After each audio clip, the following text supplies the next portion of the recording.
everyone, my name is the TV Dewey, and welcome back to another episode of the Las Vegas Venom Expansion League franchise series, where in the previous episode, the Venom fell one step short of an NBA Finals appearance and find themselves headed into the off-season with another disappointing season. Thank you guys for joining me as always. As, of course, last episode, we were not able to finish off the Rockets. We went up 2-1 and then lost 3 games in a row to be eliminated, and the Rockets ended up advancing to the finals and losing to the Cavaliers. So Donovan Mitchell, Darius Garland, Jared Allen, and Evan Mobley all get their first NBA championship in a dominant fashion against the Rockets. And in this episode, we'll be going through the offseason, trying to improve the team, trying to get over that hump. And I think there's a lot of moves that we could make. I'm not really sure what we'll be looking at, but we do have a top 5 pick in the draft, and potentially a top 5 pick depending on where the lottery balls land, but the mock drafts have us taking number 1 overall, so we'll see where we end up and who we can get. But I'm definitely excited to get into the offseason. Hope you guys are as well. Let's get right into it. Alright, so nothing really crazy happening with the player retirements, staff retirements. Russell Westbrook and Chris Paul both retired this year, and I mean, Chris Paul is 40 years old. Russell Westbrook, not really the same player he was a few years ago, so those were the biggest retirements of the offseason. Let's get right into this draft lottery and see where we end up.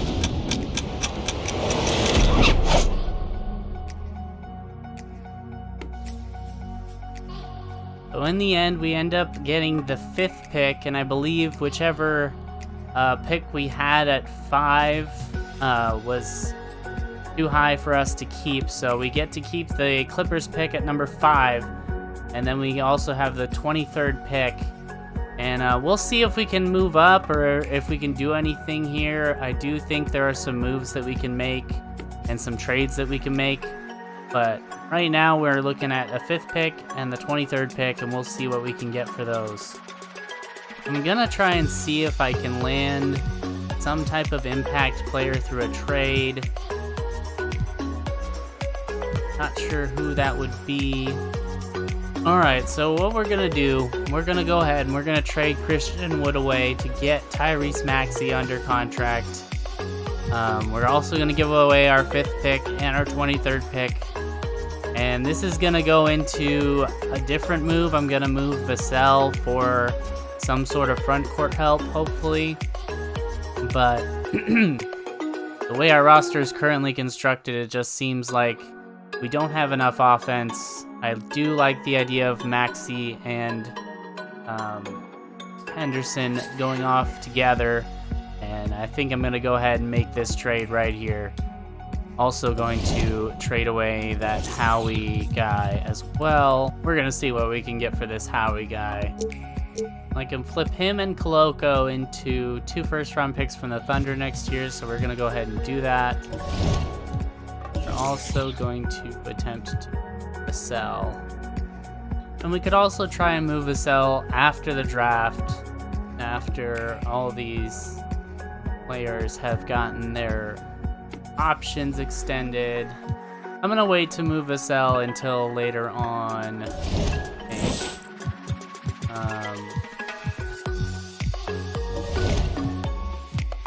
Just let me see if I can get back into the first round of the draft for kind of cheap. I think depending on that might be a wait and see, depending on who's available at 10 and 13. And I think Vassell is too valuable to give up right now. I think I'm going to go ahead and do this trade though. Gives up our backup point guard, so quickly would become that, and then Jackson and Conchar are the 2 throw-ins to get the 8th pick. We're going to do that. So we'll have the 8th pick in the draft. If players that I like fall to 10 and 13, we'll go ahead and do that as well. Going to simulate here. Alright, well let's get into the draft and see who we can get. Obviously, Desita goes first. Let's check out these trade offers for our pick just to see kind of what we could get. Aaron Bradshaw.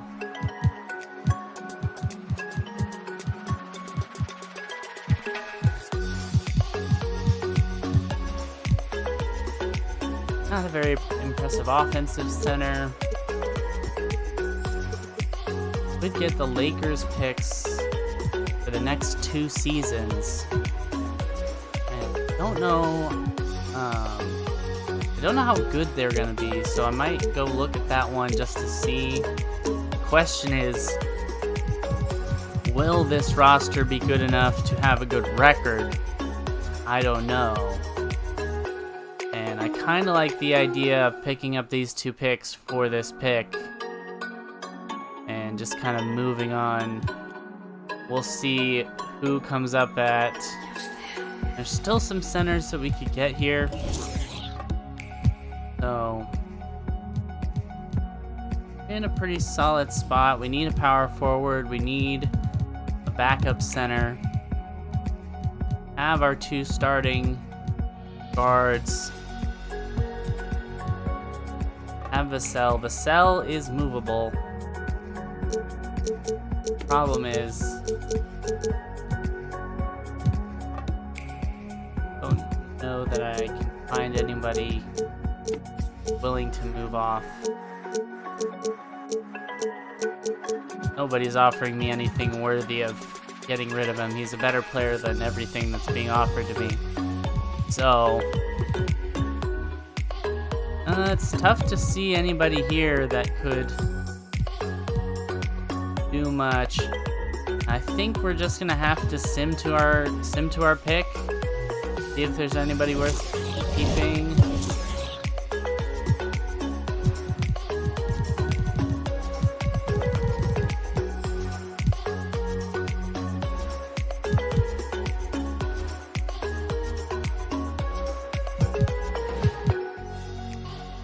This guy at least has good interior defense, good rebounding. I'm gonna take him.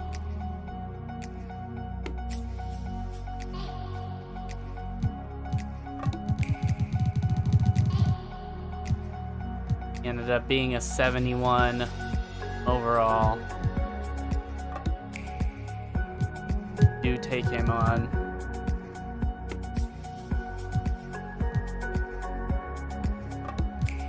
Get through the qualifying offers, and then just see, now that more teams have players under contract that could be traded, let's see if Vassell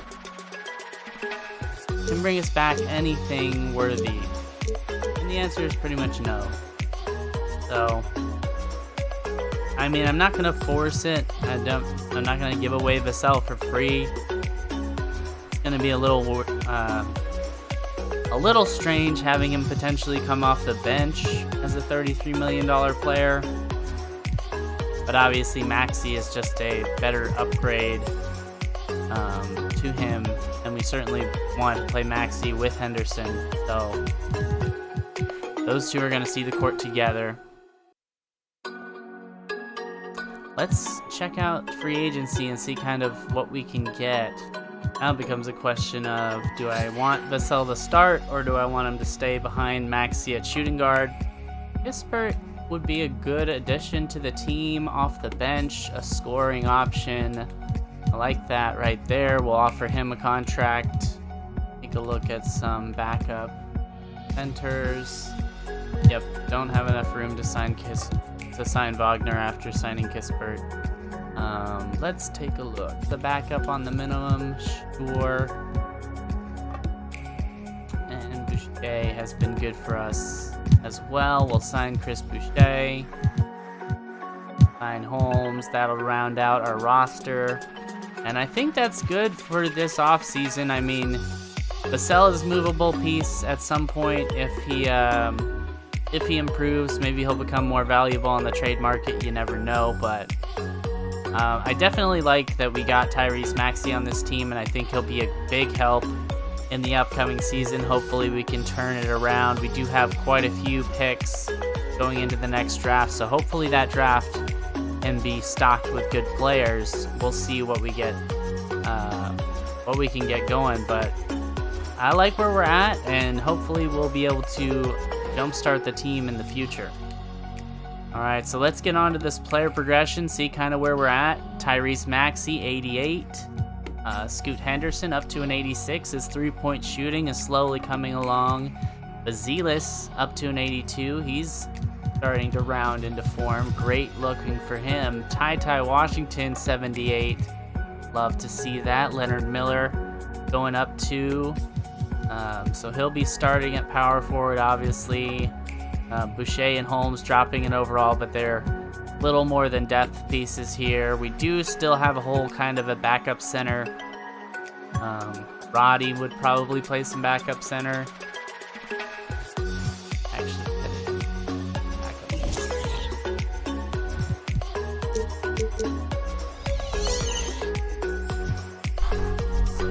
David Roddy's gonna play some backup center. 6'6", 255. But 255 will be able to hold his own against some centers as long as they're not super tall.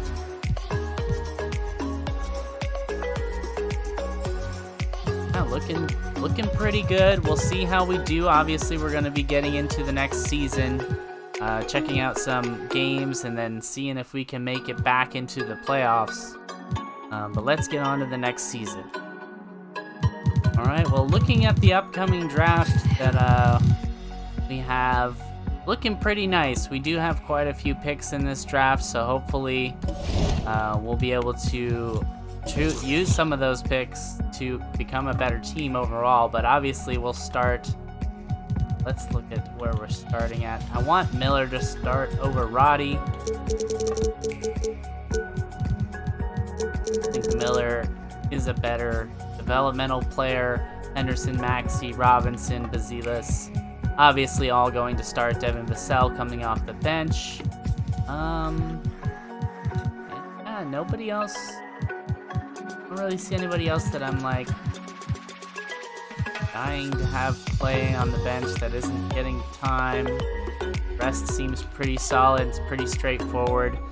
So we'll go ahead and we'll jump into this first game here just to check out how the team is doing. We'll get into another game close to the trade deadline, and then we'll kind of call it an episode. But I hope you guys are excited. I certainly am. Let's get right into game number 1. NBA players participated in all 82 games. That's a record low in the league's history. Well, in addition to that, Brian, consider the previous low was 17, so that's not even close. Now, we know that health and safety protocols contributed to that number, but it is pretty clear we're in the age of load management. What impact is that having on the league in terms of fan base? Well, it hasn't been the most efficient game for this guy, but their team is fortunate to still be out in front. And so in the game for Washington, Dinwiddie and Beal comprise the backcourt. Then there's Isaiah Roby. Then there's Mitchell. Now here's Beal.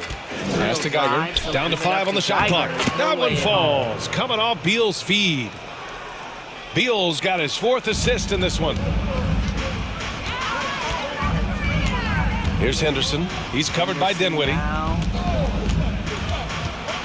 Here's Robinson. Big finish by Robinson. Mitchell Robinson so quick off his feet. Good night. Venom. Here's Dinwiddie. Looking absolutely spectacular. With the teardrop. It's hauled in by Robinson. Robinson's got rebound number 5 here tonight. Pass to Henderson. Well, Grant, the NBA has led the way when it comes to diversity and representation in high-level jobs. Grant, what are your thoughts on it? Yeah, I love this. I mean, the NBA really, truly has been a leader when it comes to this. Whether it's coaches, front office, in the league office in New York, living and embodying the spirit of diversity and inclusion is what the NBA is all about. It's fun to be a part of. The NBA where everyone is welcome. Robinson playing the passing lane excellently. They set a pick. Johnny Davis. Out to Beal. 3-pointer. Wide open. On target from range. Beal's got 40 points. Boy, picking up where he left off. His second from distance this half, 5 overall. Robinson, a screen on Beal. Left side, Robinson. It up. Haven't really seen much from Tyrese yet. Robinson big finish by blows by Robinson. his It's just a great screen. And they got a high-powered finish out of it. My question is, where was the help? Someone rotate over and challenge. Now here's Davis. Davis off the And it's screen, in knocks after a down the nice shot. bounce off the right iron. Davis has got 5 points in the quarter. Credit the plays they're calling for him. Getting him right now some good shots. Henderson on the Henderson. drive. The Layup basket is good, drops, and the he gets foul. fouled on the shot. One free throw coming his way. Shooting for Las Vegas. How about this, Doris? The Wizards haven't been to the conference finals since 1979. Unreal. That's exactly right, BA, and it gives you some sense of how tough it is to be successful in the NBA. Because it's not that long ago that their backcourt consisted of John Wall and Bradley Beal. Many at the time considered it one of the most dangerous in the league and thought they would be here for over a decade. It does show you how hard sustained success is in the NBA.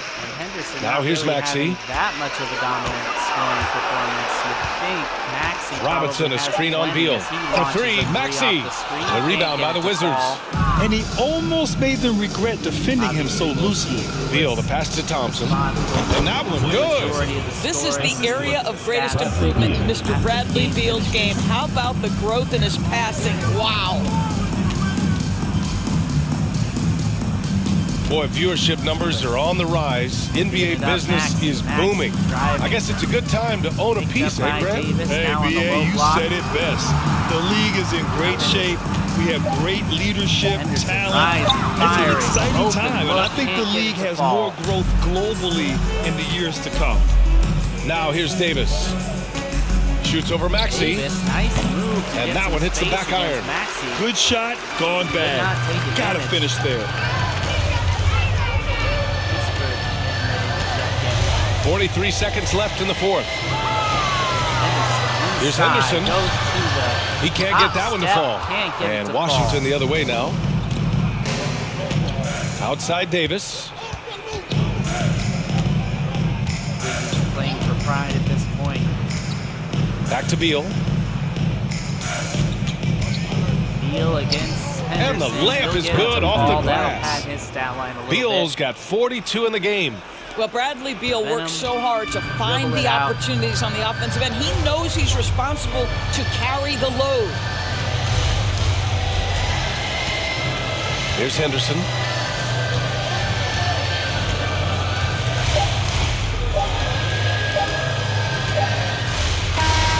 And so the home crowd treated to a win. Well, this might not have been the most competitive game we've ever seen, but you've got to appreciate their masterful performance. And I'm sure their fans appreciate it. All right, well, let's check out the stats. Bradley Beal leading the way for the Wizards. Nobody else really coming along for the ride. 42, 6, and 5 for him. John Davis with 18 off the bench in only 13 minutes. They could have used a little bit more of his scoring. Dinwiddie and Dylan Mitchell coming up behind him and then dropped off a cliff. Nobody else did much. Klay Thompson playing for the Wizards and not doing much, looking like he's in the twilight of his career.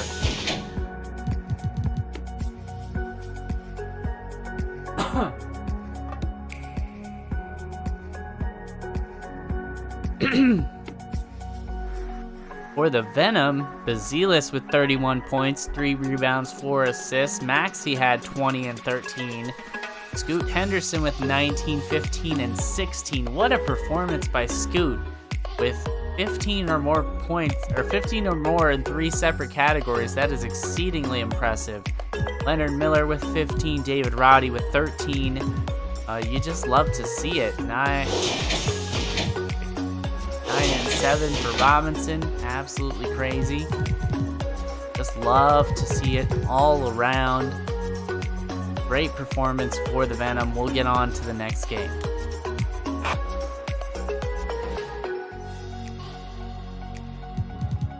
Let's take a look at some of these games that we've just totally dominated. David Roddy, what a performance from him.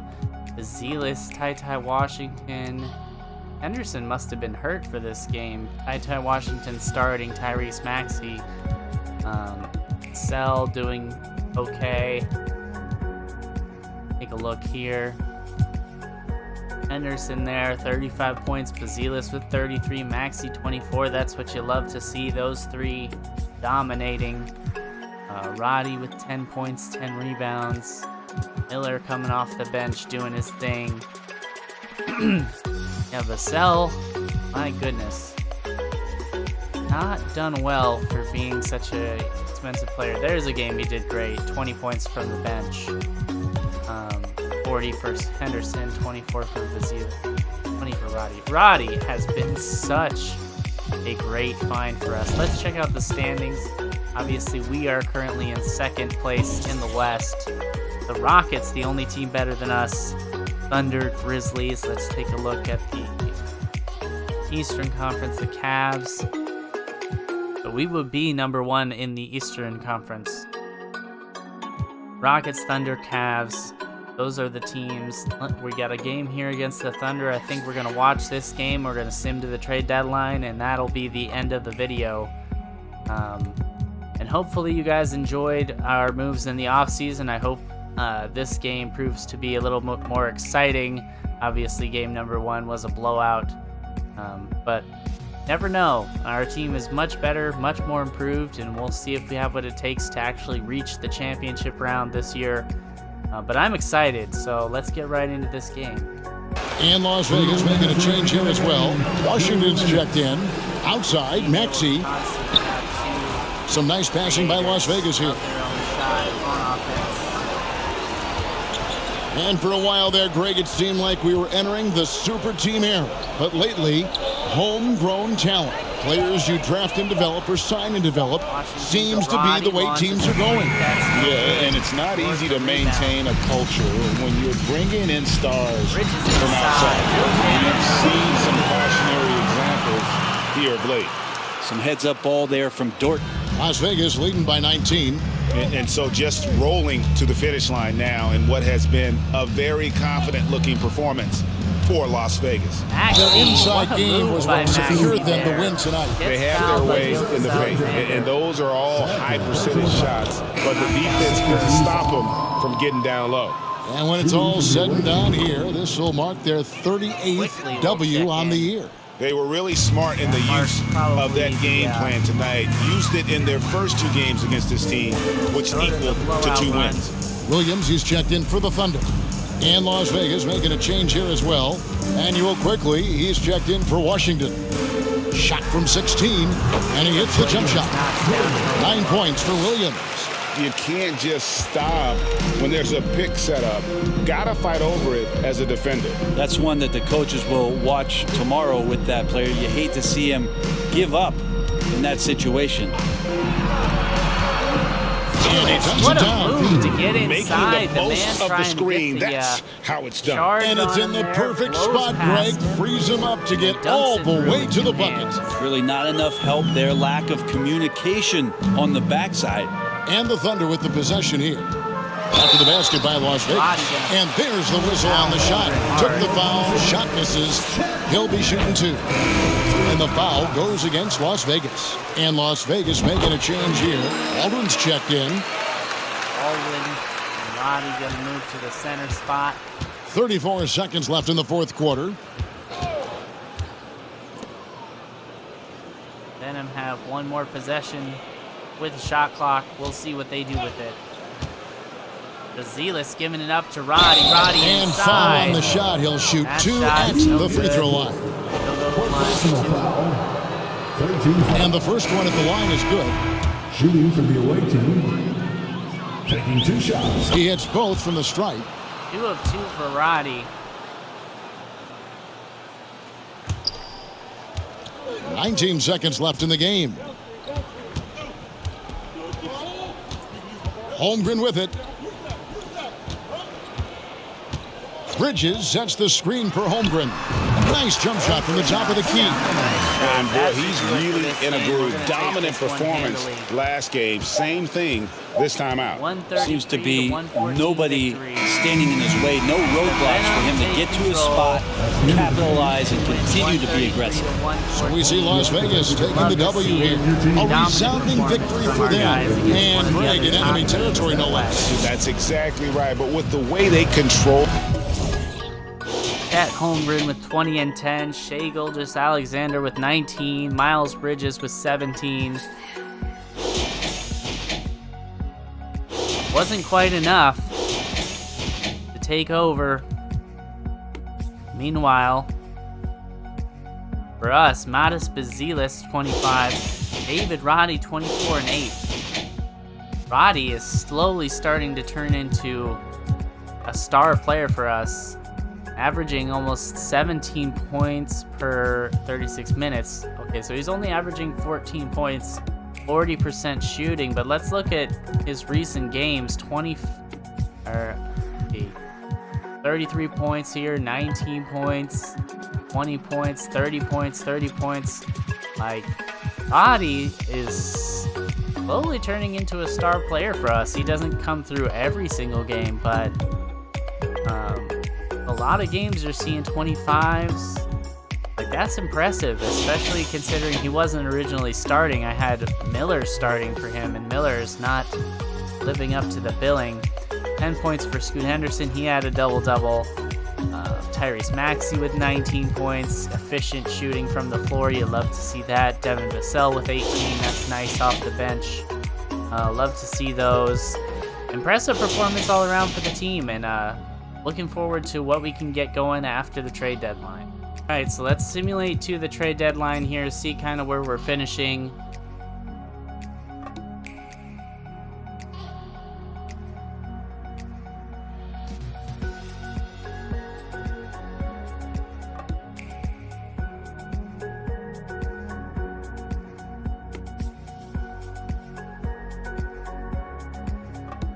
Currently the top team in the West.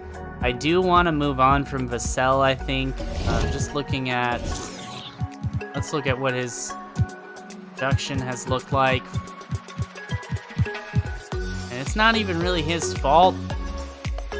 He's not starting for us anymore. I'm coming off the bench, but I can't justify paying $33 million a season for a player who's only going to average about 10 points a game for us. So, I'm not going to give him away for free, but I do have a desire to move him for something. We'll see what we can actually get for him. But Maxey, Henderson, and Bazelis have been excellent. David Roddy coming into his own as kind of a unsuspecting star. Definitely did not anticipate this type of result when we acquired him last year, but he's been impressive and definitely deserves to start and has been doing well when he starts. So that's going to do it for this episode, you guys. I hope you guys enjoyed it. As always, if you haven't already, please click that like button, subscribe to the channel, and turn on notifications so that you're notified whenever a new episode gets uploaded. Definitely helps the channel grow, and we're growing slowly but surely. Hopefully we can hit 200 here soon. Just working towards the next goal, and we'll keep pumping out these videos for you guys to enjoy. But that's gonna do it for me today, you guys. I hope you guys enjoyed it again. As always, my name is the TV Dewey, and I'll catch you guys in the next episode.